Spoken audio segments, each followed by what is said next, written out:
Hello everyone, in this video we're going to talk about eating disorders. So eating disorder is very important and it is something new, so there are chances कि इस topic में से question आ सकता है. Eating disorder basically दो type के होते हैं, anorexia nervosa and bulimia nervosa.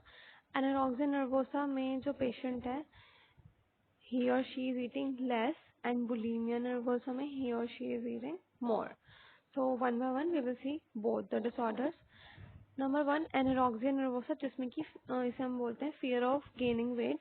It is a psychological eating disorder जिसमें जो patient है वो refuse करता है normal body weight maintenance को and उसे बहुत ही ज़्यादा fear होता है कि उसे weight gain हो जाएगा, body image distortion एंड साथ ही साथ एमिनोरिया होने के चांसेस होते हैं फीमेल्स में. यूजुअली ये डिसऑर्डर फीमेल्स में ही होता है, तो इसलिए जो एमिनोरिया है वो इसका डायग्नोस्टिक फीचर होता है, यानी कि 3 missed menstrual cycle, 3 consecutive missed menstrual cycles.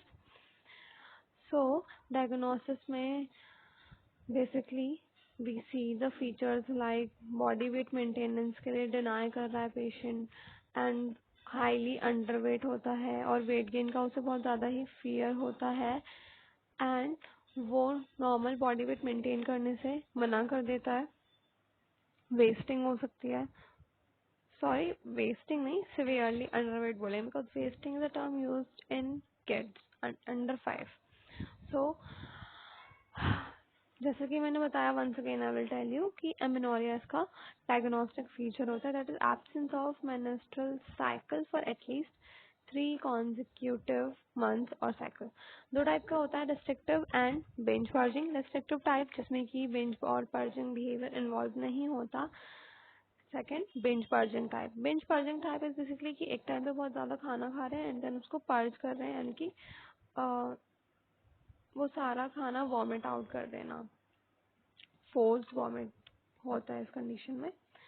Usually adult और यंग फीमेल्स में होता है एंड अगर देखें कि इसका कॉज क्या है तो कोई एग्जैक्ट ऐसा कोई जेनेटिकल बहुत सॉलिड प्रूफ्स नहीं है, but still we try to give some factors that can affect and cause this disorder. So first of all we have patient personality. Personality की वजह से होता है, जो टाइप ए पर्सनैलिटी होती है जिनके अंदर परफेक्शनलिज्म कंपटीशन बहुत ज़्यादा होता है बिकॉज उन्हें बिल्कुल परफेक्ट बॉडी शेप चाहिए, so they can have this disorder, they have to go through with this disorder actually. And family relationship, sometimes the person's relationship with family, stress conditions, this can also lead to this problem. Socio-cultural factors and genetics plays a obviously very important role. मैं बात करें socio culture factor की, that आज के time में models and all इतना ज़्यादा body shape को लेकर एडवर्टाइजमेंट किए जाते हैं, so one wants to have those body shape but because of some reason they can't, so they develop this disorder. Again इसके clinical features वही हैं कि जो patient है वो अपनी एज से काफ़ी young लगेगा and patient denies to eat and still बहुत ज़्यादा weight loss है लेकिन he or she will not eat. Patient को कॉन्स्टिपेशन होने के चांसेस हो सकते हैं, कोल्ड कंडीशन से इंटॉलरेंस होगा बिकॉज बॉडी में फैट का डिपोजिशन नहीं है, so cold condition will disrupt.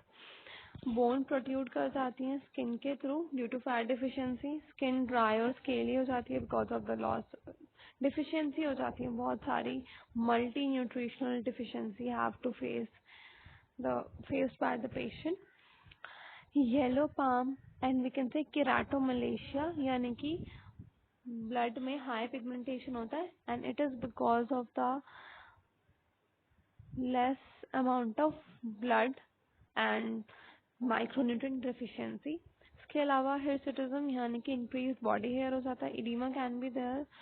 Other features like dull hair and bluish skin that we call as cyanosis.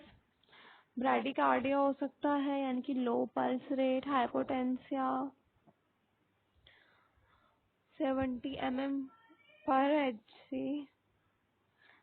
Systolic blood pressure हो जाता है उससे कम actually. And anaemia can be there because iron deficiencies हो सकते हैं। हाई ट्राइग्लिसराइड लेवल्स हो जाते हैं, abnormal glucose level, potassium level, albumin level कम हो जाते हैं।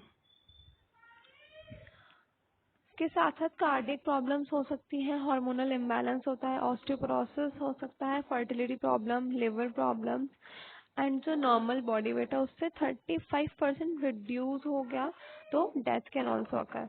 बात करें वैसे न्यूट्रिशनल मैनेजमेंट की, सो इसके न्यूट्रिशनल मैनेजमेंट के गोल्स ये होते हैं कि वेट को रिस्टोर करना है, normal eating pattern gain back करना है एंड हंगर और सटाइटी को लेकर जो परसेप्शन है पेशेंट का वो चेंज करना है।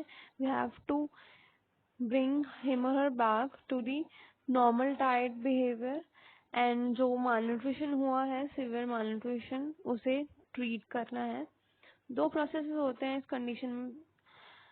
पहला तो इनएडिक्वेट फूड कंजम्पशन की वजह से वेस्टिंग हो जाती है एंड फंक्शनल चेंजेस हो जाते हैं because obviously there will be less nutrients so the body efficiency and function of the body cells will be low and metabolic response to infective trauma जिसकी वजह से न्यूट्रिएंट लॉस और cell damage हो जाता है।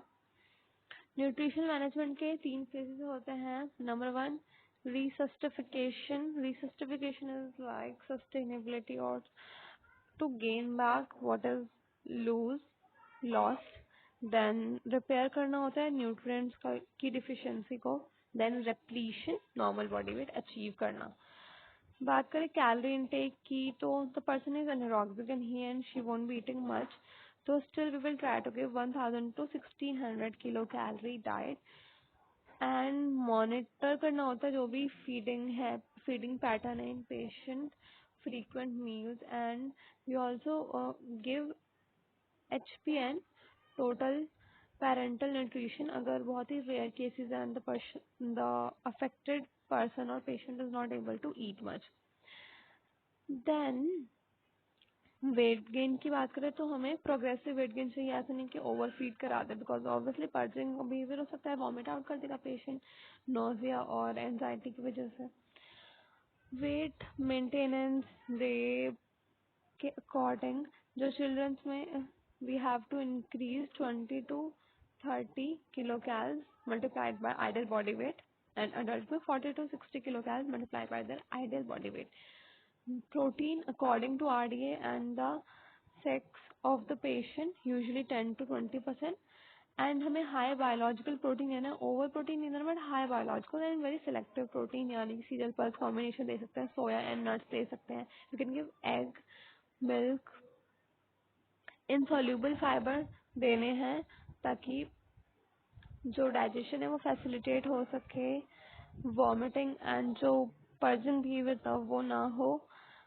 फैट 30% देना, ऐसा नहीं कि बहुत ज्यादा फैट दे दें otherwise this won't be a healthy weight gain. Milk दे सकते हैं, साथ ही साथ माइक्रोन्यूट्रिएंट सप्लीमेंट्स देने पड़ते हैं, iron, vitamin B, vitamin C and calcium. So this is how we treat the anorexia nervosa with diet. Second disorder we have bulimia nervosa. Bulimia nervosa is again a psychological eating disorder characterized by episode of binge eating. Binge eating करता है patient and very large uptake of food items than the normal one. उसके बाद क्या होता है, vomiting हो सकती है, use of diuretics and जो patient है उसे डर होता है कि उसे weight gain हो जाएगा if they stop purging. So once they eat lots of food and then they vomit out all the food they have eaten. अगर हम बात करें डायग्नोसिस क्राइटेरिया की, so diagnosis is कि eating too much in very small amount like within 2 hours वो क्या eat कर रहा है उसका डायग्नोस करना है। एंड का डायग्नोसिस ऐसे भी होता है कि we see that the patient is eating large amount of food than the normal one, sense of lack of control over eating we can see in these kind of patient and recurrent compulsive purging behavior होता है। साथ ही साथ week में 2 बार ये behaviour for continuous 3 months अगर रहता है तो हम उसे डायग्नोस्टिक कैरेक्टर बोल देते हैं because if this activity is done for just 1 to 2 weeks, we just can't say purging fever because of some reason this can happen. But if it's happening for 3 consecutive months and purging fever is seen twice a week, then only then we can say that this is bulimia nervosa, not in any random condition.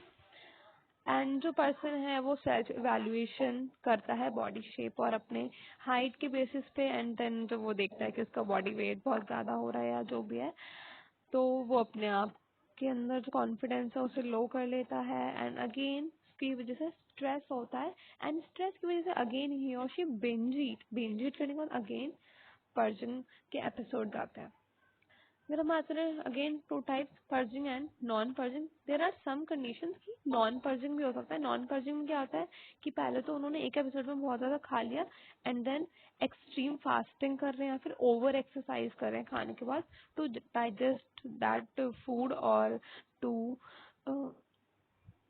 To just we can say body में जो fat का deposition है उसे access fat removal के लिए, because extra खाना खाएंगे तो ऑब्वियसली फैट डिपॉजिट होगा, तो उस रिमूवल के लिए ओवर एक्सरसाइज करना भी एक बिहेवियर देखा गया है इन पेशेंट में।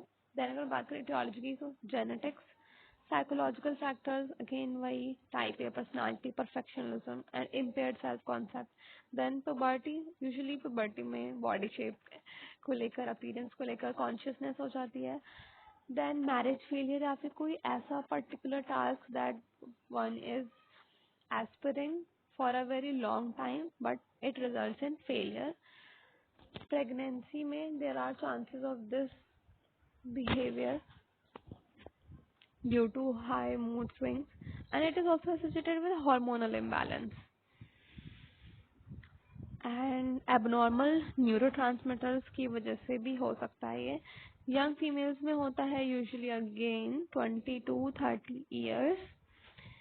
एंड क्लिनिकल फीचर्स की बात करें तो binging for twice a week for 3 months, purging behaviour होता है, मेंस्ट्रुअल इरेगुलरिटीज होंगी, स्वोलन ग्लैंड्स हो जाएंगे, डीमा हो सकता है, वेट फ्लक्चुएशंस बहुत ही ज्यादा होंगे, and along with this inability to stop eating. जो पर्सन है वो अपने आप को, उसके ऊपर सेल्फ कंट्रोल नहीं है, he is eating too much food and then बाद में वो गिल्टी फील कर रहा है एंड देन पर्जिंग और ओवर एक्सरसाइजिंग जैसे एपिसोड्स आ रहे हैं।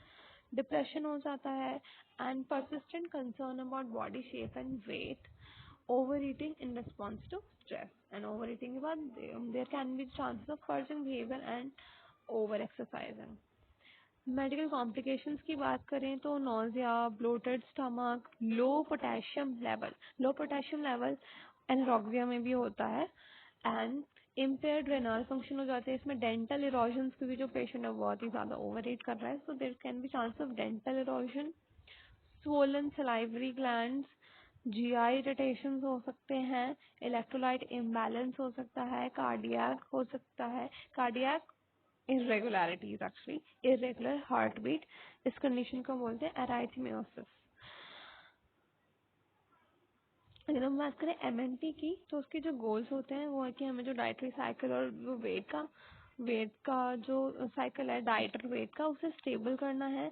Initially we give 1200 to 16 kilo calorie diet with multivitamin supplements, yes, carb 60 to 65% देना है, protein 15 to 20 and fat 25 to 30, यानी कि हमें नॉर्मल ही अमाउंट ऑफ प्रोटीन देना है, nothing excess is required. This intake should be maintain for longer time, and weight history को measure करना is a very important factor. There is something CI calorie index that is 1.25 for bulimic patient, यानी कि total calories per day. So this completes the eating disorder part, very easy one actually, and ये बहुत ज़्यादा trending है, and दोनों ही disorders में ना just diet के थ्रू और थोड़ा सा medical, actually it also require cognitive counsel too, so if one is getting both the therapies she will heal back very soon। So thank you so much, happy learning, bye bye।